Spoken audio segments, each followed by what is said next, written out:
Selamat datang di Pensil Bahagia. Di sini kami membagikan kisah-kisah nyata tentang cinta, cerita yang mengharukan, bahkan mungkin menyayat hati.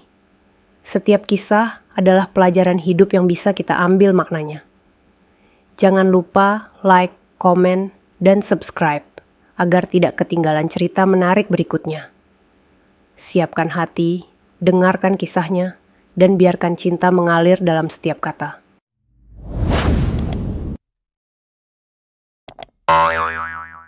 Sepiring nasi, segenggam luka. Dini duduk di meja makan, memandangi sepiring nasi yang sudah dingin. Sendok di tangannya tak bergerak, pikirannya sibuk memutar kembali kenangan-kenangan indah bersama Jay, suaminya, lelaki yang dulu membuatnya merasa dicintai. Dulu Jay tak pernah lupa membelai rambutnya sebelum tidur, menanyakan bagaimana harinya, dan mengecup keningnya sebelum berangkat kerja. Kini, semua itu hanya tinggal kenangan. Jay lebih sering pulang larut dengan wajah lelah dan bau parfum yang asing bagi Dini. Malam itu, setelah mengirim pesan yang tak berbalas, Dini memberanikan diri bertanya ketika Jay akhirnya masuk kamar. "Jay, kamu masih mencintaiku?" tanyanya dengan suara lirih. Jay tak langsung menjawab. Ia hanya duduk di tepi ranjang, melepaskan jam tangannya, lalu menghela napas panjang. Apa pertanyaan seperti itu masih perlu? Jawabnya datar. Dini merasakan dadanya sesak. Ada banyak hal yang ingin ia katakan, tapi lidahnya keluh. Sejak kapan suaminya berubah menjadi lelaki yang tak peduli? Sejak kapan dirinya bukan lagi seseorang yang Jay perjuangkan? Beberapa hari setelahnya, Dini mulai menyadari perubahan lain. Jay semakin jarang bicara, bahkan terhadap anak mereka. Ia lebih banyak menghabiskan waktu di luar rumah, pulang hanya untuk tidur, dan pergi lagi di pagi hari sebelum matahari terbit.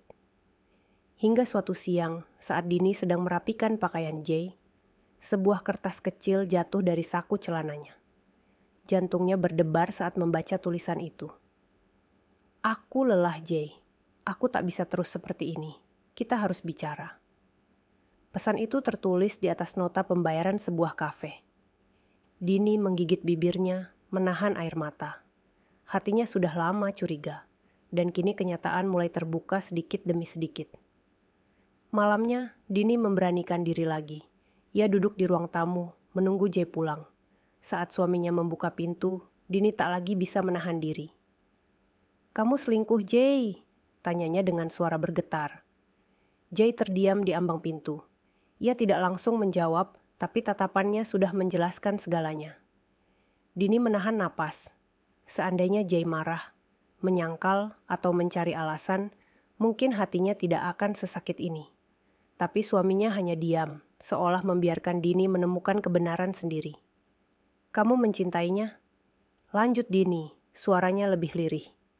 Jay menghela napas, lalu akhirnya berkata, "Aku nggak tahu, Din." Jawaban itu lebih menyakitkan daripada pengakuan langsung. Dini menatap suaminya dengan mata berkaca-kaca. Ia ingin berteriak, ingin marah, ingin menangis sekencang-kencangnya. Tapi yang ia lakukan hanya tersenyum pahit. Malam itu, setelah Jay tertidur, Dini duduk di meja makan, kembali menatap sepiring nasi yang sudah dingin. Hatinya hancur, tapi di dalam kehancuran itu, ia tahu satu hal. Ia harus memilih. Bertahan dalam pernikahan yang tak lagi punya cinta, atau pergi dengan harga diri yang masih tersisa.